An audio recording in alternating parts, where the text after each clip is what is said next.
நீங்கள் பார்த்துக் கொண்டிருப்பது உங்கள் விஜய்.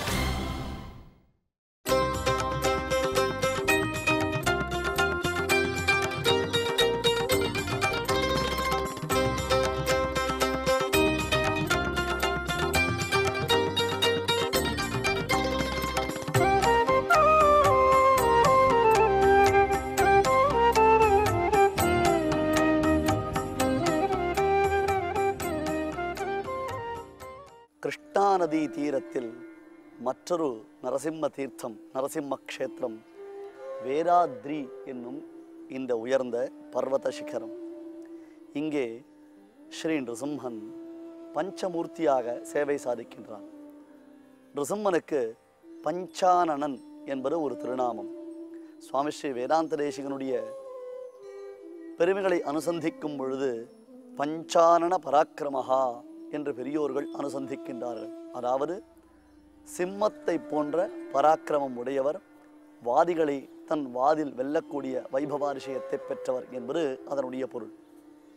அந்த வகையில் இங்கே பஞ்சானனான ஸ்ரீ நிருசிம்மனே 5 மூர்த்தி விசேஷங்களாக சேவை சாதிக்கின்றான். பிரதான மூர்த்தியாக பேஷஜம் பிஷக் என்று சஹஸ்ரநாமத்தில் அருளி செய்தபடியாக இந்த பெருமானே தான் மருத்துவனாகவும் மருந்தாகவும் விளங்குகின்றான். ஆம், சிகித்சகன். எத்தனையோ விதமான வியாதிகள் உலகத்தில் உண்டு. ஒவ்வொரு வியாதிக்கு ஒவ்வொரு விதமான மருந்துகள் உண்டு. சில வியாதிகளுக்கு மருந்தே கிடையாது. அப்படி தீராத வியாதிகள் பல உண்டு. அதிலும் குறிப்பாக நம்மால் எவ்வளவு முயற்சித்தும் தீர்க்க முடியாத ஒரு வியாதி உண்டு என்றால் அதுதான் சம்சாரம் என்னும் வியாதி, நம்முடைய பிறவி என்னும் வியாதி. இந்த பிறவி என்னும் வியாதியிலிருந்து நம்மை விமோசனம் செய்பவன், நம்மை விடுவிப்பவன் இங்கே பிஷக் என்று திருநாமம் பூண்டவனாய் யோகானந்தனாக சேவை சாதிக்கக்கூடிய பகவான் ஸ்ரீ நிருசிம்மன் தான். இந்த க்ஷேத்திரமும் கிருஷ்ணா நதியின் கரையில் அமைந்திருக்கிறது. மிகவும் புண்ணியமான க்ஷேத்திரம். இதற்கு வேதாத்ரி என்பது பெயர். வேதாத்ரி என்றால் என்ன பொருள்? ஒரு கால விசேஷத்தில் பிரம்மதேவரிடமிருந்து வேதங்கள் அபகரிக்கப்பட்டன. இந்த சரித்திரத்தை நாம் கீழே பார்த்திருக்கிறோம். பல உபன்யாசங்களிலும் வேதாபகரண விற்த்தாந்தங்கள் விஸ்தாரமாக உபதேசிக்கப்பட்டிருக்கின்றன. சுவாமி, இப்படி ஒவ்வொரு சமயமும் நடைபெறுமா என்றால் கல்பபேதங்கள், மன்வந்தர பேதங்கள், யுகபேதங்கள் இவற்றினால் பகவான் செய்தருளும் திருவிளையாடல்களாக இவற்றை நாம் ஏற்றுக்கொள்ள வேண்டும். அதனால் வேதங்கள் தங்களுக்கு நேர்ந்த அசுத்தத்தை போக்கடித்துக் கொள்வதற்காக தங்கள் மீது கரை படிந்ததினால் அசுரர்கள் வேதங்களை அபகரித்து சென்றார்கள்.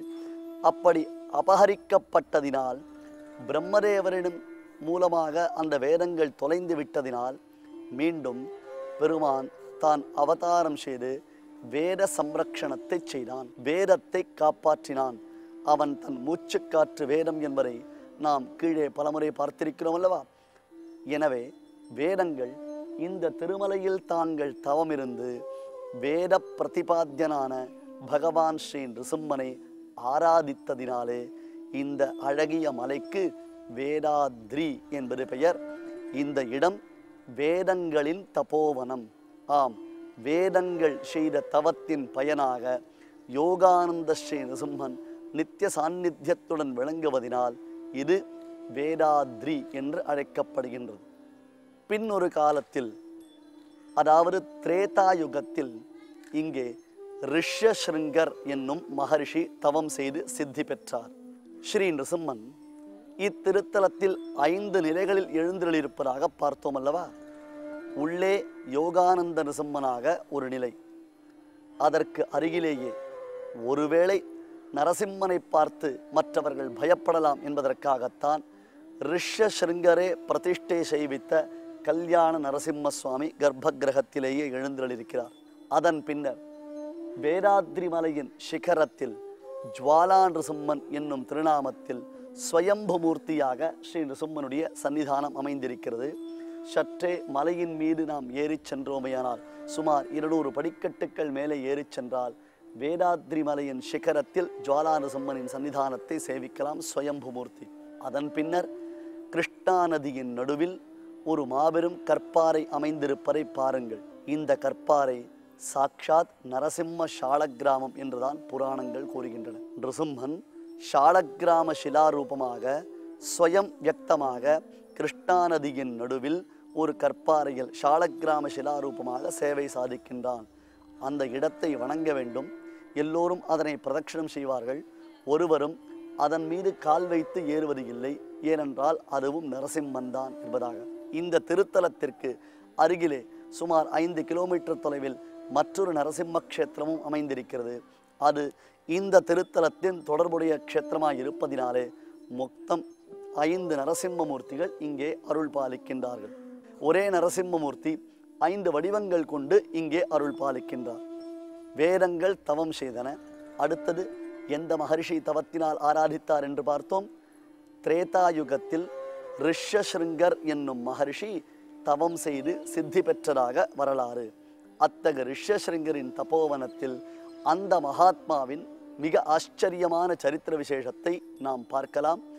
அவர் தவத்தினால் எவ்விதம் சித்தி அடைந்தார், அந்த தவத்தின் சித்தி உலகத்தவருக்கு எந்த விதத்தில் பயன்பட்டது, இவற்றையெல்லாம் இனி நாம் தொடர்ந்து பார்க்கலாம். கஷ்யப கோத்திரத்தில் கஷ்யபர் என்னும் மகர்ஷியின் வம்சத்தில் விபண்டகர் என்னும் மகர்ஷி அவதாரம் செய்தார். அந்த விபண்டகருடைய ஆசிரமம்தான் சென்னையிலிருந்து நாம் திருச்சி செல்லும் வழியில் செங்கல்பட்டிற்கு மிக அருகில் மதுராந்தகம் என்னும் க்ஷேத்திர விசேஷமாய் அமைந்திருக்கிறது. அந்த மதுராந்தகத்தை தான் துவயம் விளைந்த திருப்பதி என்று பெரியோர்கள் கொண்டாடுகின்றார்கள். விபண்டகர் தவம் செய்து பெருமான் புஷ்பக விமானத்தில் அவருக்கு சேவை சாதிப்பதற்காக ராவண சம்ஹாரத்தை முடித்து ஆகாய மார்க்கமாக அயோத்திக்கு செல்லும் வழியில் விபண்டகருடைய ஆசிரமத்தில் இறங்கி அவருக்கு அனுகிரகித்து விட்டு சென்றான் என்று ஸ்தல புராணம்.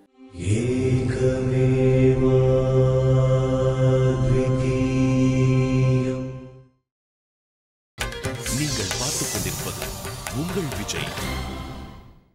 அதனால்தான் இன்றும் நாம் துவயம் விளைந்த திருப்பதியான மதுராந்தகத்திற்கு சென்றால் புஷ்பக விமானத்திலிருந்து பிராட்டி கீழே இறங்கும் சமயத்தில் சக்கரவர்த்தி திருமகனாம் ஸ்ரீராமன் அவள் தன் திருக்கரம் பற்றி கொண்டு இறங்குவதை காணலாம்.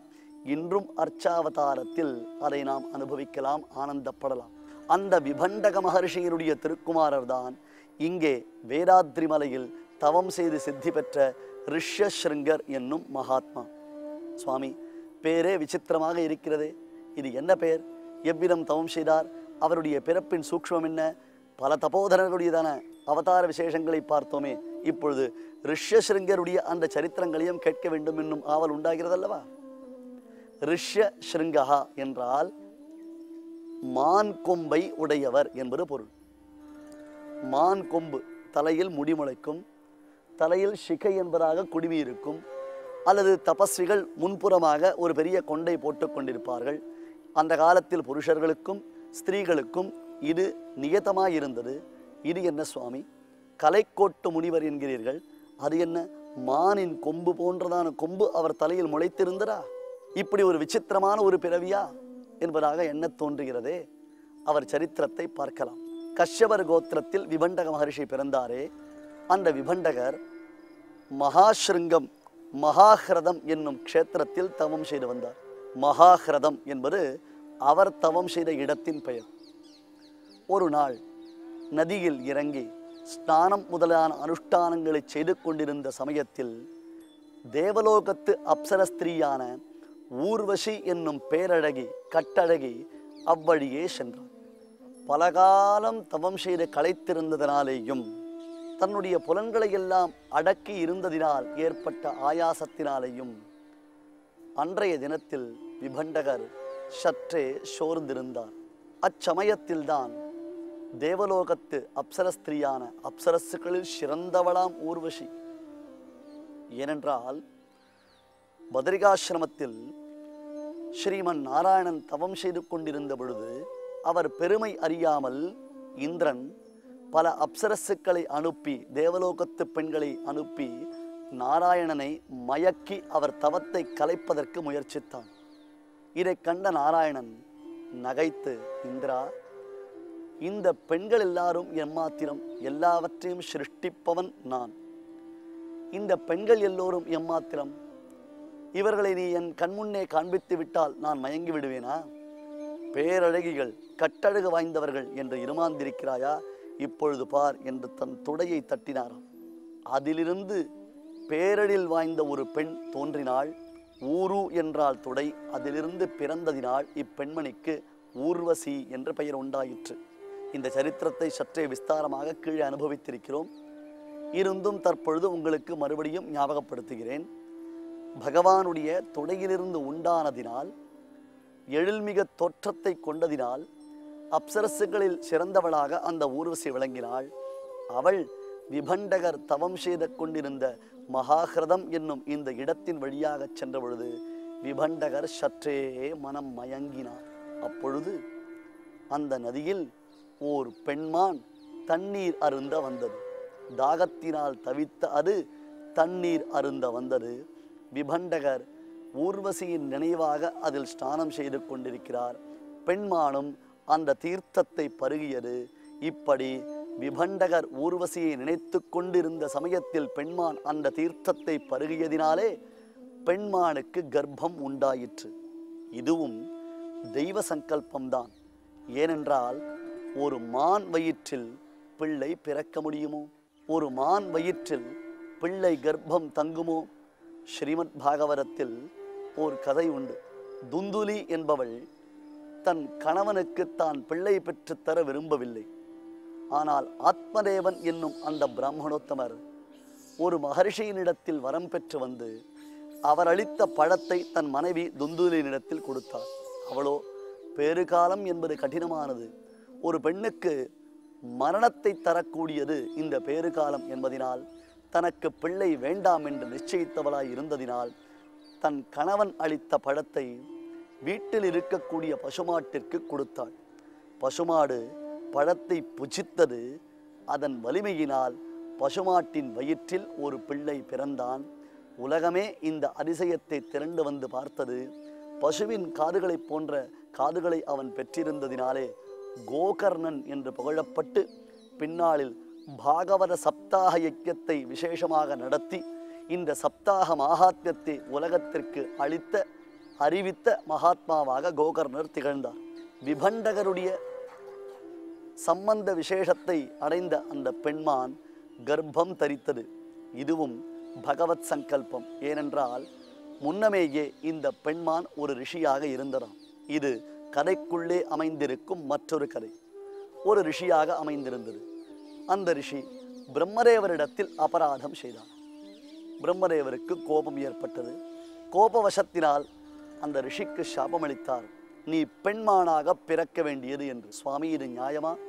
நான் ஏதோ அறியாமல் தவறு செய்து விட்டேன், மன்னிப்பதுதானே தங்களுடைய இயல்பு. அதுவும் பிரம்மதேவரான தாங்கள் என் மீது கோபம் கொள்ளலாமா? எனக்கு மன்னித்து சாப விமோசனத்தை அருள வேண்டும் என்று பிரார்த்தித்தார். சரி, ஒரு தேஜஸ்வியாயும் தவத்தில் சிறந்தவராயும் எந்த ஒருத்தருடைய தபோபலத்தினாலே பெருமான் ஸ்ரீ மகாவிஷ்ணு ராமாவதாரம் செய்யப் போகிறாரோ அந்த மகர்ஷியை நீ பிரசவித்து அவரை ஈன்றெடுத்து பின்னர் உனக்கு சாப விமோசனம் உண்டாக கடவது என்று பிரம்மதேவர் கூறியிருக்கிறார். இதெல்லாம் பகவத் சங்கல்பம். ஆள்கின்றான் ஆழியான் என்று வைகுண்டபதியான ஸ்ரீமன் நாராயணன் அவரவர்கள் இந்தந்த சமயத்தில் இது போன்ற காரியங்களை செய்ய வேண்டும் என்று நியமனம் செய்வதனால் அந்த நியமனத்திற்கு உட்பட்டுத்தான் அனைத்தும் நடந்து வருகின்றன. அவ்வகையில்தான் பெண்மான் கர்ப்பம் தரித்தது. உள்ளே விபண்டகருடைய வீரியம் வளர்கின்றது. ஒரு சிறு குழந்தையாக அது வளர்ந்தது. கர்ப்பம் தரித்த பெண்மான் சரியான சமயத்தில் குழந்தையை பிரசவித்தது. மானின் வயிற்றில் இருந்ததனாலேயும் அதே சமயம் விபண்டகருடைய சம்பந்தம் பெற்றதனாலேயும் மனுஷ உருவத்துடன் தலையில் கொம்புடன் அந்த மகர்ஷி பிறந்தார். அவர் பிறந்த தற்க்ஷணத்திலேயே அந்த பொழுதிலேயே அவரை பிரசவித்த பெண்மான் மரணத்தை அடைந்தது. இல்லை, பெண்மான் சாபத்தை பெற்ற மகர்ஷி தன் சாப விமோசனத்தை அடைந்தார். விபண்டகரும் தன் பிள்ளையை தான் வளர்த்து எடுக்க ஆசை கொண்டு அந்த குழந்தைக்கு ரிஷஸ்ருங்கர் என்று பெயரிட்டு நாமகரணம் செய்து வெகு ஜாக்கிரதையாக வளர்த்து வந்தார். ஒரு மகர்ஷி ஒரு பெண்ணை பார்த்தார். அவர் சம்பந்தித்த தீர்த்தத்தை ஒரு பெண்மான் பருகியது. அந்த மானுக்கு பிரம்மதேவரால் முன்னமேயே சாபம் உண்டாயிருக்கின்றது. மானுக்கும் சாப விமோசனம் ஏற்பட வேண்டும். அடுத்தது, விபண்டகர் அறியாமல் தவறு செய்தார். இருந்தும் தன் குழந்தையை விடுவதற்கு விபண்டகருக்கு மனசு வரவில்லை.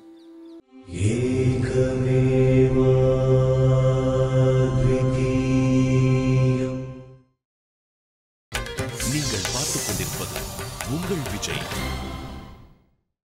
தன்னை அறியாமல் பிறந்தால் கூட தன் சம்பந்தம், தன் ரத்தம், மகர்ஷிகள் கூட தேக சம்பந்தத்தை விட்டுவிடவில்லை பாருங்கள். தேக சம்பந்தத்தை அவர்கள் ஒழித்தவர்களாக இருந்தால் ஊர்வசியை பார்த்து மயங்கி இருப்பாரா? தன் பிள்ளையினிடத்தில் பாசம் வைத்திருப்பாரா? பாசத்துடன், பரிவுடன், ஆதரவுடன், தாயாகவும் தந்தையாகவும். ஏனென்றால் முனிவரை பிரசவித்த பெண்மான் மறைந்து விட்டது. அதற்கு சாப விமுக்தி சித்தித்து விட்டது. இனி ரிஷ்யசிருங்கரை காப்பாற்ற வேண்டிய பொறுப்பு தன்னுடையது என்று உணர்ந்தவர் அந்த பிள்ளையை எப்படியெல்லாம் காப்பாற்றினார் தெரியுமா?